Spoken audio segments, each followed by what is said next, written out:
Hello my dear students, I heartily welcome you all in the online class of Lux Public School. Today we are going to start a new chapter of class 8th and chapter number 2. And what is the chapter's name? It's the tsunami. इसमें T silent होता है इसलिए इसको सिर्फ tsunami कहा जाता है, spelling में टी लिखा जाता है, याद रखिएगा इस बात को। हम स्टोरी स्टार्ट करते हैं कि सुनामी, एक्चुअल में आपने सुनामी के बारे में सुन रखा होगा, एक ऐसी बड़ी सी लहर, ये कह सकते हैं समुद्र के अंदर का एक ऐसा तूफान जो आसपास के इलाकों को तबाह कर देता है। ठीक है, ध्यान से सुनिएगा इसके बारे में।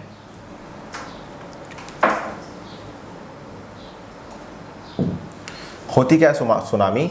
A tsunami is a very large and powerful wave caused by earthquakes under the sea। Tsunami क्या होती है? एक बड़ी सी पावरफुल मतलब शक्तिशाली लहर होती है। वेव मतलब लहर को कहा जाता है caused by, caused मतलब किस कारण से होती है ये होती है earthquakes की वजह से। जो समुद्र के अंदर earthquakes आते हैं, आप मान लीजिए कि अगर हमारा कोई बर्तन है, बर्तन में पानी रखा हुआ है और वो नॉर्मल रखा हुआ है, स्थिर है, तो वो नॉर्मल से हल्का सा हिल सकता है या नॉर्मल ही रहेगा स्थिर। अगर हम उसको इस तरह से हिला देते हैं तो उसमें लहरें स्टार्ट हो जाती है। उसी तरह से समुद्र की जब सतह पर अर्थक्वेक मतलब भूकंप आता है, वो वहाँ की जगह अगर हिलती है तो समुद्र का पानी हिलना स्टार्ट हो जाता है, पीछे की तरफ या आगे की तरफ जाना स्टार्ट हो जाता है।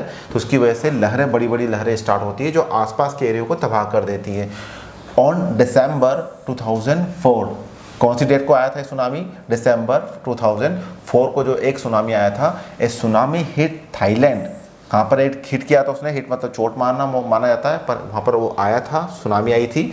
तो कहाँ पर आई थी? थाईलैंड में आई थी। और पार्ट्स ऑफ इंडिया, और इंडिया के कुछ पार्ट में such as Andaman and Nicobar, Andaman Nicobar जो आइलैंड है हमारे, वहाँ पर भी सुनामी आई थी, थाईलैंड में भी आई थी। एंड तमिलनाडु कोस्ट, कोस्ट मतलब वो समुद्र का जो इलाका होता है, जो एरिया होता है, सतह बोल सकते हैं आप, ये सीमा बोल सकते हैं, समुद्री सीमा बोल सकते हैं। तो वहाँ पर भी तमिलनाडु में भी क्या आई थी? एक सुनामी आई थी। कब आई थी? डेट याद रखिएगा, क्वेश्चंस में पूछे जा सकते हैं, 26 दिसंबर 2004 में। Okay, here are some stories, यहाँ पर कुछ स्टोरीज हैं किसकी? ऑफ करेज मतलब साहस की, एंड सर्वाइवल, सर्वाइवल मतलब किस तरह से विपरीत परिस्थितियों में अगर इंसान जीवित रह पाता है तो उसको सर्वाइवल कहा जाता है, कि उसने सर्वाइव किया है। Did animal sense that tsunami was coming? क्या एनिमल्स को मतलब जानवरों को पता चल गया था कि, या फिर सेंस होना या फिर उनको पता चल जाना, ठीक है, क्या उन्हें पता चल गया था, ये महसूस हो गया था? सेंस का मतलब महसूस मानेंगे आप, कि सुनामी आने वाली है। वाज कमिंग मतलब आ रही थी। Some stories suggest that they did, कुछ स्टोरीज हमें बताती है कि ऐसा हुआ था, कि एनिमल्स को हमसे पहले पता चल जाता है भूकंप के बारे में या किसी तरह के तूफान के बारे में। ठीक है, तो कुछ स्टोरीज बताती है। अब हम स्टोरीज को रीड करना स्टार्ट करते हैं। ये आपका फर्स्ट पार्ट है एट्थ क्लास के चैप्टर जो सेकंड है, वो पार्ट में डिवाइडेड है चैप्टर। तो फर्स्ट चैप्टर भी हम रीड कर रहे हैं, फर्स्ट पार्ट रीड कर रहे हैं इसका, सेकंड चैप्टर का। This stories are from the Andaman and Nicobar. जो पहली स्टोरी बताई जा रही है हमको, वो अंडमान निकोबार द्वीप की है। ठीक है ना,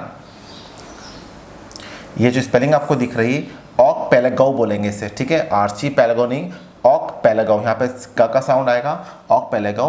तो निकोबार में जो ऑक पेलेगो जो इलाका वहाँ की बताई जा रही है। ठीक है, इग्नेशियस वाज मैनेजर, ये किसी पर्सन का नाम है, Ignatius. Okay, Ignatius was manager of a cooperative society in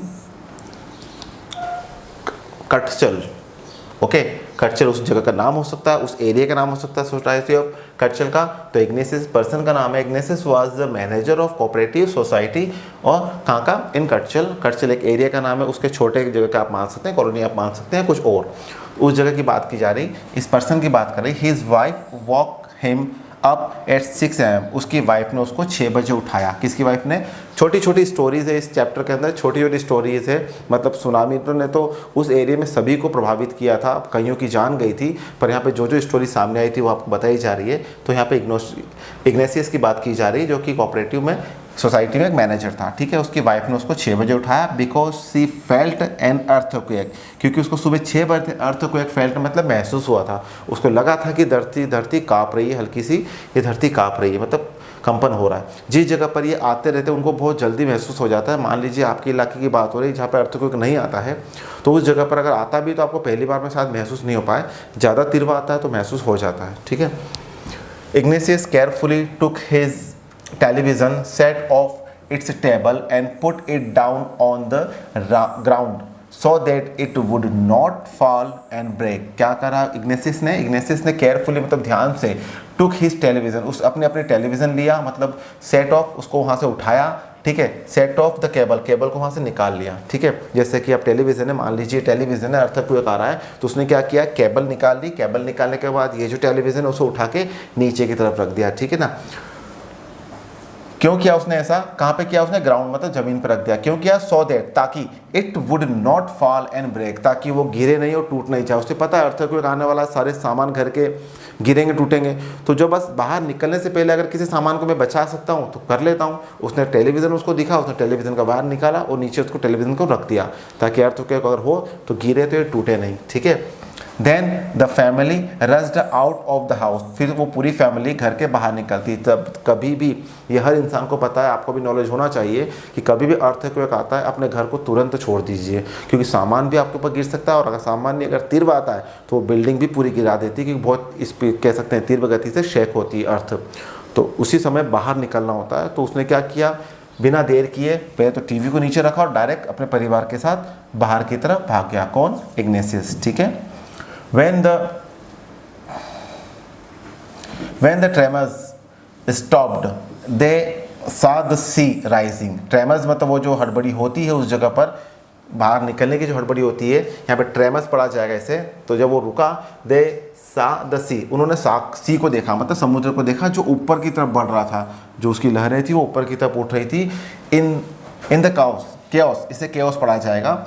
in the chaos and confusion, chaos मतलब वही हड़बड़ी माना जाता है, भागदौड़ माना जा सकता है, और कन्फ्यूजन मतलब भ्रम माना जाता है।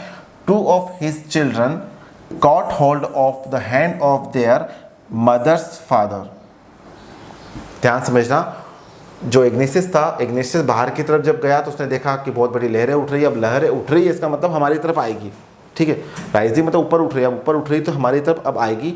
समुद्र का एक इलाका होता है, अगर नॉर्मल रहती है, सीमा रहती है कि मान लीजिए समुद्र की ये सीमा है तो समुद्र यहीं तक बहता है, इसके आसपास बहता है। पर जब पता चल गया कि समुद्र की लहरें ज़्यादा उठ रही है तो इसका मतलब ये और आगे की तरफ आएगी। तो यहाँ पर अगर घर बसे हुए हैं तो ये टूटने वाले हैं, इनके ऊपर से होके जाने वाली है। तो वो समझ चुका था कि लहरें अब उठ चुकी है, तो क्या किया, उनके बच्चों ने, उन सब ने भागना स्टार्ट किया। तो उसके जो 2 बच्चे थे उसने क्या किया, कॉट हैंड होल्ड मतलब हाथ पकड़ लिया, किसका, देयर मदर्स फादर मतलब मम्मी के पिताजी, मतलब वो हुए उनके नाना जी। तो एंड मदर्स ब्रदर मतलब वो है मामा जी। तो 2 बच्चों ने तो क्या किया, भागते हुए अपने नाना जी का और मामा जी का हाथ पकड़ लिया, ठीक है। And rushed in the opposite direction, और किस डायरेक्शन में गए वो, ऑपोजिट डायरेक्शन में। समुद्र उस तरफ से अगर आ रहा है तो ऑपोजिट डायरेक्शन क्या हुआ, इस तरफ वाला। तो अगर समुद्र इस तरफ से आ रहा है तो उन्होंने इस तरफ भागना स्टार्ट किया, जितनी दूर जा सके उतना बेटर रहता है, ठीक है। ही नेवर सा देम अगेन, इग्नेशियस ने उन्हें दोबारा कभी नहीं देखा। किसको, अपने 2 बच्चों को, वो जो बच्चों के नाना जी थे और वो जो मामा जी थे उनको नहीं देखा। His wife also swept away, उसकी वाइफ भी बह गई थी। एक्चुअल में होता क्या है, समुद्र की लहरें अंदर की तरफ आती है, शहरों की तरफ या जिस जो इलाके होते हैं, तटीय इलाके होते हैं, उनमें अंदर तक जाती है और फिर वापस पीछे की तरफ आती है। तो क्या होता है कि अगर उस जगह पे कोई लोग हैं जो समुद्र की लहरों में आ चुके हैं तो वो वापस से आएंगे, पीछे जाएगी, और पीछे कहाँ ले जाएगी, अपने समुद्र की गहराइयों में ले जाती है उन इंसानों को, या डुबो देती हैं। Only the 3 other children who came with him were saved. सिर्फ 3 बच्चे जो उसके साथ आए थे वही बच पाए। तो आप समझिए, इग्नेशियस जिस तरफ भागा था या उसने जो भी तरीका अपनाया था बचने के लिए, वो कारगर साबित हुआ, वो सही साबित हुआ। बाकी वो जो जिस तरफ भाग के गए थे या जिस चीज़ को भी उन्होंने पकड़ा होगा उस पर वो बच नहीं पाए। समुद्र की लहरें उनको बहा के अपने साथ ले गई थी। तो कौन कौन बह गया था, इग्नेशियस की जो भी फैमिली थी उस फैमिली के सारे मेम्बर्स जा चुके थे, सिर्फ वो 3 बच्चे जो उसके साथ आए थे वो बच गए थे। ओके, नाउ नेक्स्ट संजीव की स्टोरी हम पढ़ते हैं कि संजीव के साथ क्या हुआ था। Sanjeev was a policeman, Sanjeev क्या था, एक पुलिसमैन मतलब पुलिस वाला था। Surviving in the Katchal island of the Nicobar group island, Nicobar group का जो छोटा समूह होता है कटचल आइलैंड, वहाँ पर वो कह सकते हैं काम करता था या अपनी ड्यूटी करता था। He somehow manage to save himself, किसी तरह से उसने अपने आप को बचाने में कामयाब हुआ। His wife and his baby daughter from the waves but then he heard cries. वह किसको बचा लिया था? उसने अपने आप को बचा लिया था, सेव कर लिया था, उसने अपनी वाइफ को भी बचा लिया था, और उसकी छोटी जो बच्ची थी उसको भी उसने बचा लिया था। ओके, किसी भी तरह उसने मैनेज कर लिया, किसी भी तरह से उसने खुद को बचाया, अपनी वाइफ को बचाया, और जो छोटी जो बच्ची थी उसको भी बचा लिया फ्रॉम द वेव्स मतलब लहरों से। But then he heard cries, फिर उसने सुना, हियर का सेकेंड फॉर्म क्राइड, मतलब हियर लिखा यहाँ पे तो मतलब सुना, क्राइज मतलब चीखे सुनी, फॉर हेल्प मदद की, from the wife of John the guest house cook. Guest house का जो कुक था उसकी जो वाइफ थी, ठीक है, गेस्ट हाउस का कुक कौन था? जॉन, और जॉन की वाइफ थी, उसकी चीखों की आवाज़ सुनाई दी। जब ये तीन तो बच गए थे, वो खुद जो पुलिसमैन था संजीव वो बच गया था, उसकी वाइफ उसके बच्चे बच गए थे, ठीक है ना, किसी तरीके से बच गए थे। पर जैसे उसने सुना कि किसी की वाइफ की मतलब किसी औरत की चीखों की आवाज़ सुनाई दे रही है और वो कौन है? जॉन की वाइफ है, तो उसको बचाना ज़रूरी है, तो उसको बचाने वो गया था। कौन? संजीव गया था, ठीक है। फिर क्या हुआ? Sanjeev jumped into the water to rescue her. Sanjeev jumped मतलब वो कूदा, इनटू द वाटर पानी में, रेस्क्यू मतलब बचाने के लिए, किसको? जॉन की वाइफ को। But they were both swept away, पर दोनों की दोनों बह गए, ठीक है। किसी भी इंसान को अगर अच्छे से भी तैरते आता है ना, तो समुद्र के आगे वो कुछ भी नहीं है, ध्यान रखना।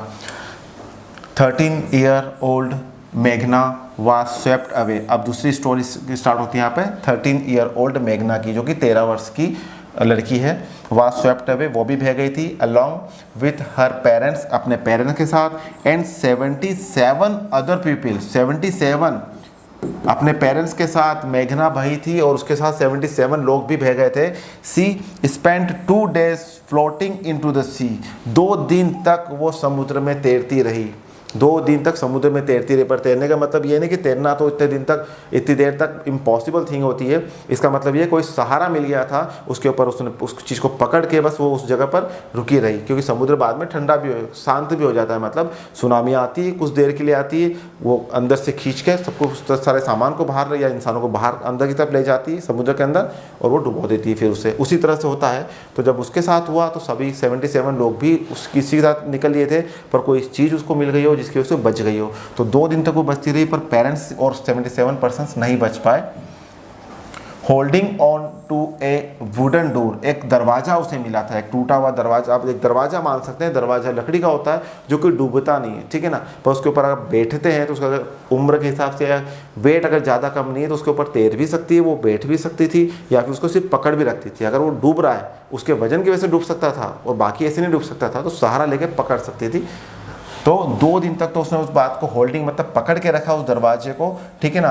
11 टाइम्स शी सा रिलीफ हेलीकॉप्टर्स ओवरहेड। 11 टाइम्स मतलब 11 बार उसने अपने ऊपर की तरफ जो रेस्क्यू करने के लिए हेलीकॉप्टर्स आते हैं सेना के, वो गुजरते हुए देखे उसने, ताकि वो अगर हॉस्पिटल कह सकते हैं हेलीकॉप्टर्स में जो सैनिक थे वो अगर उन्हें देख लेते उससे बचा लेते, ठीक है ना। बट दे डिड नॉट सी हर, पर उन कह सकते हैं 11 टाइम्स में से किसी भी बार उसको देखा नहीं गया बच्ची को उस दरवाजे के साथ तैरते हुए, ठीक है। 2 दिन तक वो तैरती रही। फिर क्या हुआ देखते हैं। She was brought to the shore by a wave, किसी बड़ी लहर की वजह से उसे कहाँ ले जा, वह कहाँ पर पहुँच चुकी थी? शोर मतलब किनारे में आ चुकी थी, मतलब लाया गया किसी बड़ी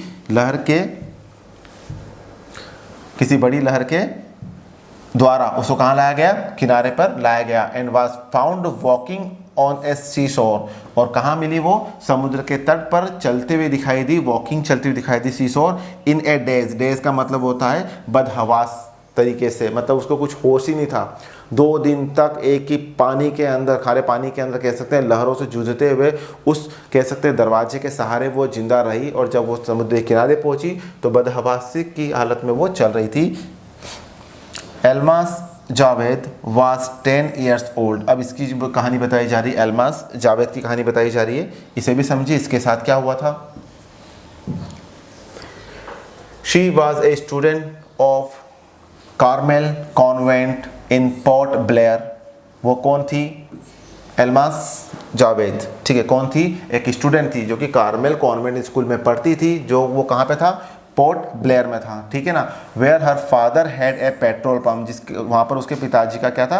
पेट्रोल पंप था। तो पेट्रोल पंप पिताजी का था, और वो वहाँ पे पड़ोस में ही जो स्कूल थी वो वहाँ पढ़ती थी, ठीक है ना। Her mother Rahila's home was in Nancowry, उसके सॉरी नैन कैवरी, उसके जो मम्मी थी उसका जो घर कहाँ था, नैन कॉवरी की तरफ, आइलैंड, जो कि आइलैंड बोला जा रहा है, आइलैंड में था। The family had gone there to celebrate Christmas, वो क्या करने गए थे, क्रिसमस मनाने गए थे, कौन, इनकी फैमिली, ठीक है ना। तो क्या हुआ, when the tremors came early in the morning, जब वो लहरें सुबह की तरफ आई, सुबह ज़्यादा उठी या फिर सुबह की तरफ आई थी, द फैमिली वाज स्लीपिंग, या फिर वो कह सकते हैं झटके हम मानेंगे इसको, ये जो झटके हैं किसके, भूकंप के जो झटके आ रहे थे, सुबह आ रहे थे और उस समय वो फैमिली सो रही थी, ठीक है ना। एक फैमिली थी जिसमें वाइफ ने अपने हस्बैंड को जगा दिया था क्योंकि वो जागी हुई थी, उसने महसूस किया था कि भूकंप आया है, और इस समय ये फैमिली जब जागी थी, जब ये फैमिली सो रही थी, जब वो झटके आए थे, ठीक है, किसके, भूकंप के। तो पहले भूकंप के झटके आए थे, ये सभी जगह एक साथ हुआ था, उसके बाद फिर सुनामी आ गई थी। Almas father saw the sea water recedes, recedes का मतलब होता है पीछे की तरफ जाना। एल्मास के जो पिताजी थे उन्होंने देखा, महसूस किया कि जो समुद्र का पानी वो पीछे की तरफ जा रहा है, पीछे की तरफ जा रहा है, मतलब कंपन की वजह से पीछे की तरफ गया, वापस भी आएगा, ठीक है। तो ही अंडरस्टूड, वह समझ गया, that the water would come rushing back, कि अब जो पानी वापस की आएगा और बहुत तीव्र, मतलब कह सकते हैं तेज गति से आएगा, विथ ग्रेट फोर्स, बहुत ही भयानक कह सकते हैं, फोर्स से, पावर के साथ आएगा। तो अब पानी जो पीछे की तरफ जा रहा है और ये वापस भी आएगा। तो ये लोग का एक जनरल नॉलेज होता है जो समुद्र के किनारों में रहते हैं या किसी तरह के आइलैंड में रहते हैं, उन्हें पता होता है समुद्र में कब किस तरह की हलचलें होती है, या अगर इस तरह की हलचलें होती है तो इसका मतलब क्या होता है। तो अगर वो समझ गया कि पीछे की तरफ समुद्र जा रहा है, जो उसकी लाइन थी, मैंने आपको समझाई थी कि एक समुद्र की मान लो ये लाइन है, तटीय रेखा है, और उस तक आता है तो ठीक है, पर उसके अगर इस तरफ ज़्यादा आ रहा है तो आप तो परेशानी, पीछे की तरफ हट गया इसका मतलब वापस भी आएगा और आधे से ज़्यादा जगह को कवर कर लेगा वो। आगे देखते हैं। ही वॉक एवरीवन अप, उसने सबको उठाया, and tried to rush them to a safe place, और क्या कोशिश करी, भागने की कोशिश करी, किस तरफ, सेफ प्लेस में। सेफर प्लेस में मतलब होता है किसी और अच्छी जगह पर, क्योंकि अब वो जो घर था उस जगह पर था वो समुद्र की लहरों में डूबने वाला था या फिर घर टूटने वाला था समुद्र की लहरों की वजह से। तो उन्होंने जितनी जल्दी हो सका था उन्होंने भागने की कोशिश करी। एज दे रैन, जैसे वो भागे, her grandfather was hit on the head, उनका जो ग्रैंडफादर मतलब जो दादाजी थे, उनके सर पे किसी चीज़ की चोट लगी, by something and he fell down, मतलब जल्दबाजी के चक्कर में किसी जगह पर चोट लग जाती है, तो जल्दबाजी से भागने की वजह से जान बचानी है, तो दादाजी के सर पे किसी चीज़ की चोट लग गई और उसकी वजह से फेल डाउन मतलब वो गिर गए। Her father rushed to help him, उसके पिताजी, ठीक है ना, एल्मास के जो पिताजी थे उसको बचाने के लिए दौड़े, किसको, अपने पिताजी को बचाने के लिए दौड़े। Then came the first giant wave that swept both of them, तभी पहली सबसे बड़ी, गैंट कह सकते हैं विशाल, वेव मतलब लहर आई और उनको बहा ले गई, स्वेप्ट देम ऑफ, ठीक है। Now next, Almas mother, Almas की मम्मी, एंड आंट्स मतलब चाची, स्टूड, या फिर हम यहाँ पे आप मंगा सकते हैं मौसी भी मान सकते हैं, stood clinging to the leaves of the coconut tree, उन्होंने क्या पकड़ रखा था, जब जैसे लहरें, अब लहरें तो आ चुकी थी, धीरे धीरे करके एकदम से झटके से आती है, तो जैसे उनको पेड़ मिला, पेड़ के ट्री मिला, और ट्री के ऊपर क्या मिली, उसकी पत्तियां मिली, पेड़ की पत्तियां मिली। अब समुद्र की लहरें क्या हाइट बढ़ा, अब अगर समुद्र की लहरों में आ चुके तो आपकी हाइट भी उसके हिसाब से पहले बढ़ना स्टार्ट हो जाती है। तो जैसे उसको कोकोनट ट्री दिखा, कोकोनट ट्री को क्या किया उन्होंने, पत्तियों को पकड़ लिया, कॉलिंग आउट हर, उसे वो पुकारती रही, सारी की जो भी उसकी मम्मी थी और मौसी थी, किसे बुला रही थी, अल्मास को आवाज़ दे रही थी। A wave unrooted the tree, sorry, एक वेव मतलब एक लहर ने क्या किया, अनरूटेड मतलब जड़ से उखाड़ दिया, किसको, उस ट्री को, जिस ट्री की पत्तियां उन्होंने पकड़ रखी थी उसी ट्री को लहर ने जगह से उखाड़ दिया। मतलब आप फोर्स या पावर समझ सकते हैं लहर का कितना पावरफुल था। And they too were washed away, और वो दोनों भी बह गई, मतलब अल्मास के पिताजी और उसके दादाजी और उसकी माँ और उसकी मौसी जो थी वो सारे उस लहर में बह चुके थे। अब चेक करते हैं अल्मास के साथ क्या हुआ था। Almas saw a log of wood floating, log of wood मतलब लकड़ी का टुकड़ा, फ्लोटिंग मतलब बहता हुआ देखा उसने, किसने, अल्मास ने। एक लकड़ी का टुकड़ा बहता हुआ देखा। शी क्लाइम्ड ऑन इट, वो उसके ऊपर चढ़ गई। देन शी फेंटेड, और उसके बाद वो बेहोश हो गई। फेंटेड मतलब बेहोश हो जाना। व्हेन शी वोकअप, जब वो होश में आई, यहाँ पे जागना होता है वोकअप मतलब, पर यहाँ बेहोश जब हुई है तो वो होश में वापस आई है, ठीक है। She was in a hospital, वह कहाँ थी, एक हॉस्पिटल में थी, कहाँ के, कोमाटोगे, in Kamorta. From there she was brought to Port Blair, और वहां से उसे कहाँ लाया गया, पोर्ट ब्लेयर लाया गया, जो बड़ी जगह होती है, ठीक है। The girl does not want to talk about incident, girl इतनी ज़्यादा भयभीत थी, उसने जो देखा था वो नज़ारा आप मान सकते थे, या उसके मम्मी पापा को खोने का जो दुख था वो ऐसा था कि does not want to talk, कि वो बात भी नहीं करना चाहती है उस इंसिडेंट्स के बारे में, उस घटना के बारे में, ठीक है, विथ एनीवन, किसी से भी। शी इज स्टिल टॉन्स्टाइड, वो अभी भी कैसी है, भयभीत है, या फिर कह सकते हैं अभी भी होश में नहीं है। जो होश में आ सकती है, जो अपनी सुध-बुध में हो सकती है, वो नहीं है। आपका पार्ट 1 फिनिश होता है, आपको नेक्स्ट वीडियो में पार्ट 2 मिल जाएगा। Okay, have a nice day.